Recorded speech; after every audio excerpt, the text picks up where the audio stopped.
अध्याय 19। विकास।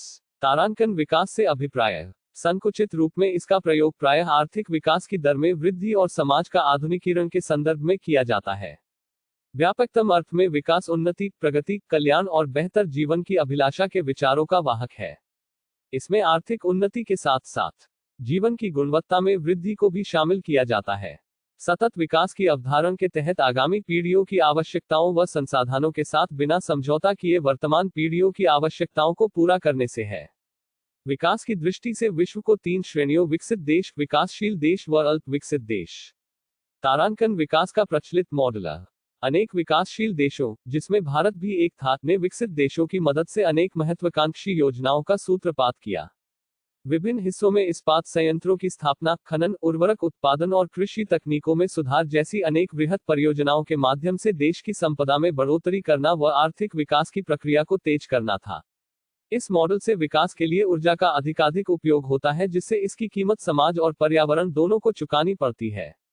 तारांकन विकास मॉडल की आलोचना, समाज और पर्यावरण द्वारा चुकाई गई कीमत विकासशील देशों के लिए काफी महंगा साबित हुआ। इसमें वित्तीय लागत बहुत अधिक रही, जिससे वह दीर्घकालीन कर्ज से दब गए। बांधों के निर्माण, औद्योगिक गतिविधियों और खनन कार्यों की वजह से बड़ी संख्या में लोगों को उनके घरों और क्षेत्रों से विस्थापन हुआ। विस्थापन से परंपरागत कौशल नष्ट हो गए। उनकी संस्कृति का भी विनाश हुआ, क्योंकि विस्थापन से दरिद्रता के साथ साथ लोगों की सामुदायिक जीवन पद्धति खो जाती है। विशाल भूभाग बड़े बांधों के कारण डूब जाते हैं, जिससे पारिस्थितिकी का संतुलन बिगड़ता है। ऊर्जा के उत्तरोत्तर बढ़ते उपयोग से पर्यावरण को नुकसान होता है, क्योंकि इससे ग्रीन हाउस गैसों का उत्सर्जन होता है।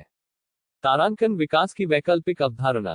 लोकतांत्रिक सहभागिता के आधार पर विकास की रणनीतियों में स्थानीय निर्णयकारी संस्थाओं की भागीदारी सुनिश्चित करना। ऊपर से नीचे की रणनीति को त्यागते हुए विकास की प्राथमिकताओं, रणनीतियों के चयन व परियोजनाओं के वास्तविक कार्यान्वयन में स्थानीय लोगों के अनुभवों को महत्व देना तथा उनके शान का उपयोग करने के लिए उनकी भागीदारी को बढ़ावा। न्यायपूर्ण और सतविकास की अवधारणा को महत्व देना। प्राकृतिक संसाधनों को सुरक्षित व संरक्षित रखने के प्रयास किए जाने चाहिए। हमें अपनी जीवन शैली को बदलकर उन साधनों का कम से कम प्रयोग करना चाहिए जिनका नवीनीकरण नहीं हो सकता। तारांकन मानव विकास सूचकांक और भारत की स्थिति। मानव विकास को मापने का एक तरीका है मानव विकास प्रतिवेदन, जिसे संयुक्त राष्ट्र विकास कार्यक्रम यूएनडीपी वार्षिक तौर पर प्रकाशित करता है। इस प्रतिवेदन में साक्षरता और शैक्षिकी रतर, आयु, संभाविता और मातृ मृत्यु दर जैसे विभिन्न सामाजिक संकेतकों के आधार पर देशों का दर्जा निर्धारित किया जाता है। प्रश्नावली। 1 अंकीय प्रश्न। प्रश्न 1, विकास से क्या तात्पर्य है? उत्तर, उन्नति, प्रगति, कल्याण और बेहतर जीवन की अभिलाषा। प्रश्न 2, विकास की प्रचलित अवधारणा किस नियम पर आधारित है? उत्तर, यह अवधारणा ऊपर ने नीचे के नियम पर आधारित है और इसमें यह आशा थी कि समाज में लाभ ऊपर से नीचे की और रिस कर समाज के सबसे निर्धन और वंचित वर्गों पर पहुंचेगा, परंतु व्यवहार में ऐसा नहीं हुआ। प्रश्न 3, विकास का उद्देश्य क्या है? उत्तर, अर्थव्यवस्था में आत्मनिर्भरता लाना तथा रोजगार में वृद्धि करना। प्रश्न 4, विकास के प्रमुख प्रतिरूप कौन से हैं? उत्तर, बाजार अर्थव्यवस्था के प्रतिरूप। ई, कल्याणकारी राज्य प्रतिरूप। ई, विकास समाजवादी प्रतिरूप। विकास का गांधीवादी प्रतिरूप। प्रश्न 5, अखंड विकास की संकल्पना क्या है? उत्तर, वर्तमानी पीढ़ी के दावे का भविष्य की पीढ़ी के दावे के साथ संतुलन बना रहे। इसे अखंड विकास भी कहा गया है। प्रश्न 6, लोक कल्याण राज्य से आप क्या समझते हैं?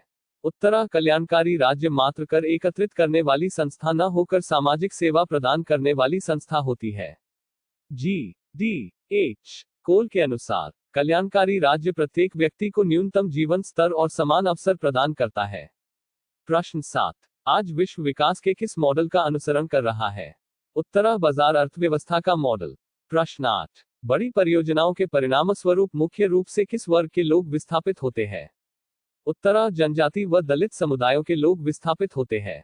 प्रश्न 9, वृहद परियोजनाओं के विरुद्ध चलाए गए किसी एक आंदोलन का नाम बताएं। उत्तर, नर्मदा बचाओ आंदोलन, जो सरदार सरोवर परियोजना के विरुद्ध चलाया गया। प्रश्न 10, यूएनडीपी का पूर्ण रूप लिखिए। उत्तर, संयुक्त राष्ट्र विकास कार्यक्रम। प्रश्न 11, विकास के परिणामस्वरूप पर्यावरण को हुए एक नुकसान का उल्लेख कीजिए। उत्तर, वायुमंडल में ग्रीन हाउस गैसों के उत्सर्जन के कारण आर्कटिक और अंटार्कटिक ध्रुवों पर बर्फ का पिघलना। प्रश्न 12, बाजार अर्थव्यवस्था का प्रतिरूप क्या है? उत्तरा बाजार अर्थव्यवस्था का प्रतिरूप पूंजीवाद, स्वतंत्रता, खुली प्रतियोगिता और मुक्त बाजार पर आधारित है। 6 अंकीय प्रश्न। प्रश्न 1, सतत विकास किसे कहते हैं?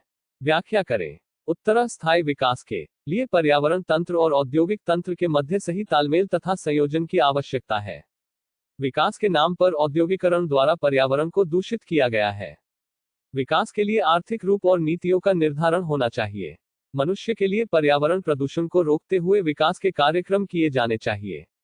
अधिक प्रभावी तथा शक्तिशाली देशों में जीवनशैली के साथ साथ जीव जंतु और मानव को पर्यावरण प्रदूषण से बचाए रखने का प्रमाण होना चाहिए। पर्यावरण को विकास नीतियों के साथ प्रबंध के स्तर पर जोड़ दिया जाना चाहिए। वास्तव में पर्यावरण और विकास नीति एक दूसरे के पूरक हैं। स्थायी विकास तभी संभव है। प्रश्न 2, विकास के समाज पर पड़ने वाले कुप्रभावों का वर्णन करें। उत्तरा सामाजिक दुष्परिणाम। आई विकासशील देशों की प्रभुसत्ता पर प्रभाव। ई विस्थापीकरण। ई बेरोजगारी, गरीबी में वृद्धि। इफ जनसंख्या के संतुलित वितरण का अभाव। बी आर्थिक असमानता। वाई संघर्षों व आंदोलनों का जन्म।